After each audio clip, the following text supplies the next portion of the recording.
Saudaraku, Jakarta Popsivo Polwan berhasil mempertahankan gengsi mereka dengan kemenangan dramatis 3-2 atas Jakarta Band dalam laga final 4 putaran kedua Pro Liga 2024 di Gor Jatidiri Semarang pada Minggu 14 Juli 2024.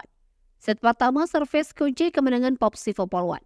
Jakarta Band mulai dengan kuat, unggul 5-3, namun Popsivo Polwan berhasil menyamakan kedudukan menjadi 9-9 berkat serangan tangguh mereka.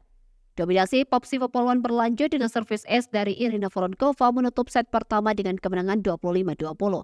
Set kedua, blok kuat Jakarta Band. Jakarta Band bangkit di set kedua, unggul 6-2 dengan pertahanan kokoh. Meski Popsivo Polwan berusaha mengejar, Jakarta Band tetap memimpin dan memenangkan set kedua 25-17 menyamakan kedudukan menjadi 1-1. Set ketiga, laga ketat dan dramatis.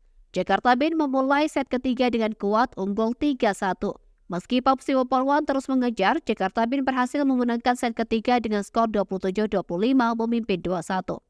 Set keempat, Popsivo Polwan menolak menyerah. Popsivo Polwan kembali bangkit di set keempat unggul 11-7. Mereka mempertahankan keunggulan dan menutup set keempat dengan kemenangan 25-16 menyamakan kedudukan menjadi 2-2. Set kelima, kemenangan dramatis Popsivo Polwan. Set penentu berlangsung sengit dengan kedua tim saling berbalas poin. Popsivo Polwan akhirnya memenangkan set kelima dengan skor 20-18 mengakhiri laga dengan kemenangan 3-2 atas Jakarta Band. Kemenangan ini menegaskan keunggulan Jakarta Popsivo Polwan di Final 4 Pro Liga 2024.